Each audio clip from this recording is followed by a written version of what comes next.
gentlemen, welcome to MedGate Today Presents Healthy Talk Show, where we elevate your journey to optimal health through expert insights and empowering stories.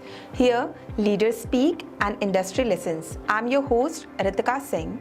Today, it is a privilege to welcome Dr. Ravi Gaur, a trailblazer in the field of pathology and healthcare management with over 30 years of distinguished experience. As a highly esteemed oncopathologist, Dr. Gaur has been instrumental in transforming the landscape of diagnostic practices in India. His extensive expertise spans across pathology, molecular biology, genomics, immunology, and personalized medicine. Dr. Gaur's innovative contribution have significantly advanced the field with notable achievements including the introduction of advanced assays, next-generation sequencing, flow cytometry, and digital pathology. His leadership is integrating state-of-the-art technologies and ICT systems into clinical practice has set new benchmark for diagnostic accuracy and efficiency. Among his many accomplishments, Dr. Gaur's establishment of DRG Pathlab stands out as a testament to his vision of excellence in healthcare. DRG Pathlab exemplifies cutting-edge diagnostic services combining the latest advancements in molecular biology and precision medicine with a commitment to delivering accurate and timely results. The lab's integration of advancement technologies and ICT systems reflects Dr. Gaur's dedication to enhancing patient care and diagnostic capabilities. Please join me in welcoming Dr. Ravi Gaur as we explore the impact of his work and delve into the innovative practices and vision behind DRG Pathlab, which stand as a beacon of progress in the realm of diagnostics and patient care. Hello sir, nice to have you over here and thank you for giving us a chance. Thank you, it's a pleasure being here, and I think it's great to be associated with MedGate here and this kind of a series where we can talk something what's really happening in the industry and which is going to be trend in the future. Yes, it's our pleasure to have leaders like you on our set and have a candid conversation with them. Thank you so much, sir. My pleasure too. So let's start with the interview. So my first question to you would be,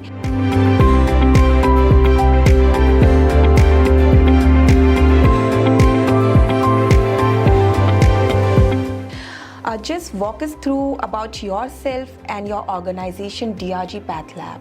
What vision inspired you to do so, and how is it going since its inception?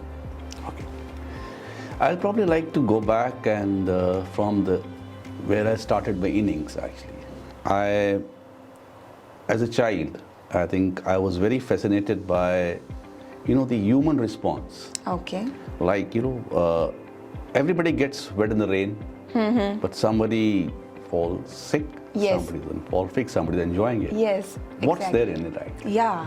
So that's secondly, like people, when we saw like elders or seniors or colleagues probably falling ill, many of them had a high hope and they want, I'll come out of it, have the strength. Yeah. And many of them came out of it, most of them came out of it, but few were succumbed to the illness.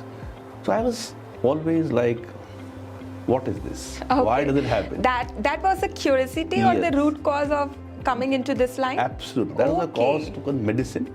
And then probably, let me go back to understand what exactly is inside our body. That's where the pathology is. Okay. That was my thought, the childhood in my mind. Okay. So we came out with that passion.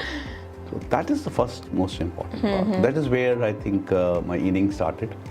And probably medicine, and did my medical education, did my pathology diagnostics. Then I served in Indian Army.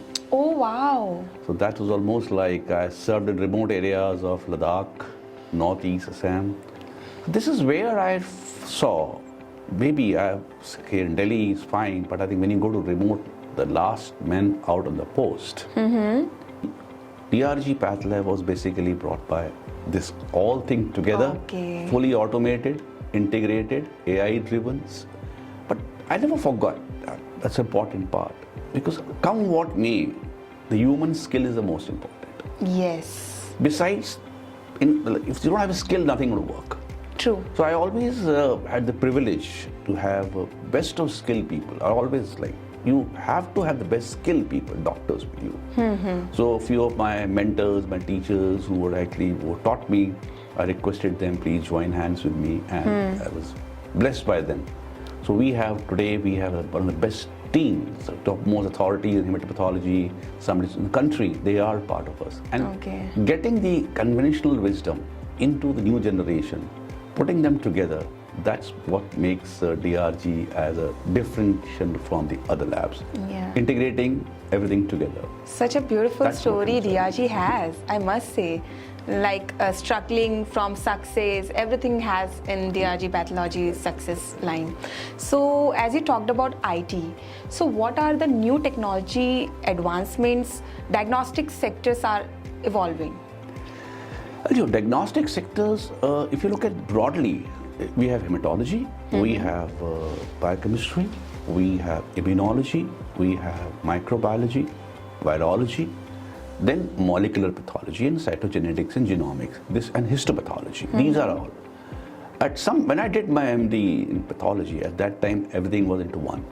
Because everybody was taught everything, and that's it. Molecular was hardly a thing.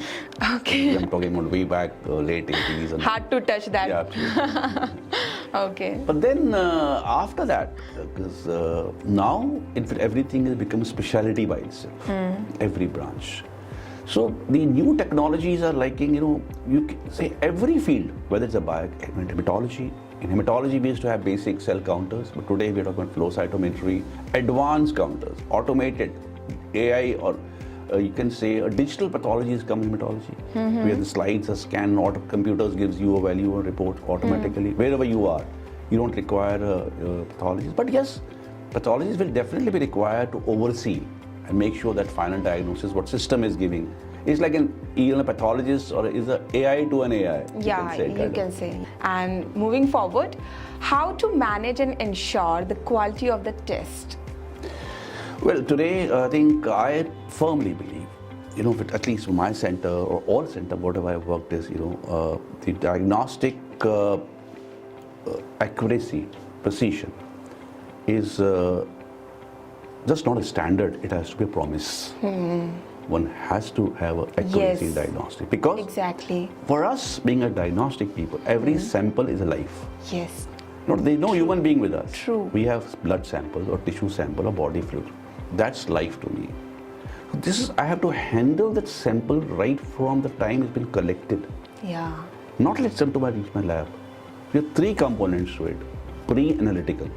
Sample when collected from the spot, brought to my lab, whether it's a hospital base or patient walk to my center, because analytical, my equipments, and then post-analytical. After that, report has to reach at the right time and right way and right transcription and conveying the right message. If you don't do that, again, there's a problem.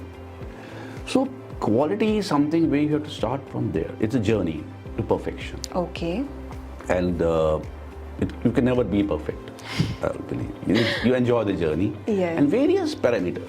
At every point of time, training, documentation, making sure that every protocols are followed, then participation on external quality assurances, the instruments are calibrated, right kind of instruments or right kind of a setting, right kind of temperature, you have to have those. People are trained regularly. Then you have accreditation procedures and compliances. You have to work on that. Samples are stored at right temperature. Because when you say example, like suppose I get a sample from, which is about 24 hours duration from here. So I think quality has got all the components. So I feel that my journey, entire thing, whether I was all throughout, I make sure that without quality, nothing is. Because ultimately, you're dealing with a sample which is life. Definitely. That's what I believe. If we say in one line, life. In one word, it is life. So as you talked about logistics, so my next question would be, what are the challenges and mechanism in logistic for carrying the sample? Challenges is like many samples cannot be brought within 4 hours, 6 hours. There are certain samples required, like coagulation sample. We require them to be brought to the lab in 6 hours. Okay. So, sorry, we have to reject that. Okay. And that facility and is high end, like coagulation disorders are. That is why coagulation testing are very, very, so many disorders in coagulation. We don't come to limelight because testing can happen. Facilities are the bigger cities. It's not in a smaller town. Yes, true. So probably just goes with me. Okay. Second is like the right kind of collection process. There's order of collection, tube of collection, which multiple, which just says stabilized media or anticoagulant, multicolors, what we call yellow top, purple top, or a green top, or red top. These are vacuoteners. Okay, they have okay. a cap on it. Okay, so simple okay. language we call it. Okay. And how somebody collects a sample? Yes. Because if you want to collect a blood culture sample and just immediately have alcohol kind of a rub, and then you take a blood culture sample, or maybe you're not cleaned up properly, the little get contaminated culture will have a problem. So the collection methodology is very, very important. Yes. Logistic biggest challenge is that make sure that phlebotomist or anybody collects sample, they follow the protocol. Patient preparation is equally important. Yes. Then transportation, the right temperature. Yeah, It true. reaches at the right time. If it's reaching beyond the time, come what may temperature. Like, and specialized sample, what we face is bone marrows. Blood skin can be collected. What happens to the bone marrow aspirate? You can't do it again and again. It's very invasive procedure. Okay. If it is getting degenerated, we have to cut very sorry figure. We have to make sure it reaches. It's always on saying, oh, it reaches. We keep tracking it up. Yeah. It's reached here, it's reached here, getting delayed. We Yes. keep courier guys and and there are various methodologies have come. All these courier companies have come up very good ideas. Yes. We follow a lot of innovative ideas, picking up from sample here, people carrying the buses and boxes, the removal box, all temperature control, and then the carry bags. They have everything inside. But is a guy carrying a dry ice? Because he may be said, how do I know he's carrying a dry ice in his bag? Because sample must have changed hands in between. So as we are coming to the closure, my next question would be, how do you see the diagnostic and pathology market and corporatization? See, if you look at the diagnostic market today, it's very unstructured. What I mean is that still about 20% of the pathology is by leading corporate labs. Okay. 80% is done by standalone small labs here and there. Okay.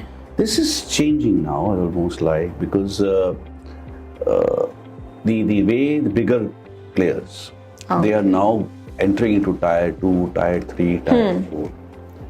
So that's one change which is happening. And this is required for quality, is very, very important. The standalone is very good, fine. But there's smaller labs, there's a lot of overheads, a lot of costs are involved. So that's a basic change today. Now, same thing is happening in radiology, same thing is happening in all the diagnostics.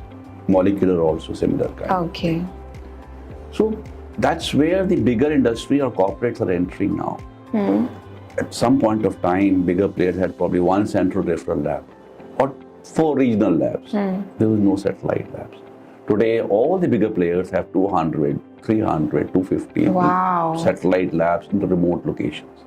There's a primary lab, there's a secondary lab, which is regional, and a central lab. This is a system which has come up. So diagnostics is also into 3 parts now. Primary pathology, which require instant testing, 4 hours, 6 hour report. Okay. Something required morning to evening or today or tomorrow. Yes, we have. That's secondary. Tertiary is I did a good diagnosis, which was like wherever you go, in right, left, center, which other part of the country, you probably see, oh, I walk in, I feel same thing I did in the east, same thing in the west. Procedures are similar. That is where I think we are seeing industry happening. Okay. And advancement of new technologies, adoption and automation is a must. I think I have always been saying that today pathology is a pilot. Without pathology diagnostics, man of science really don't know what to do. We are the one thing that Yes, you are the foundation. But is it very important for pathologists to be communicating, upskilling, integrating? Because if you do not, there's no more point keep sitting behind the microscope. Come in front. Yes.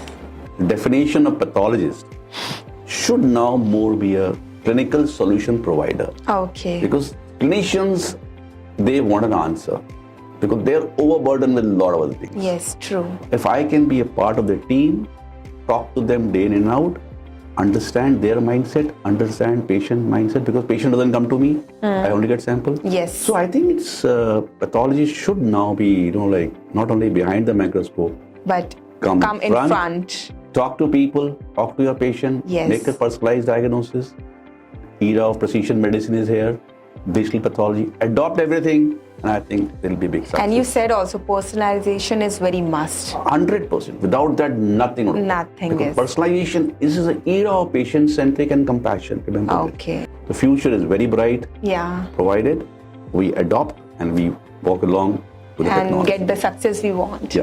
Okay, Yes. thank you so much, sir, for enlightening us with all the great details and the insightful things which we didn't know before, but now we know. Thank you so much. It's my pleasure, and I look forward. Thank you so much, sir.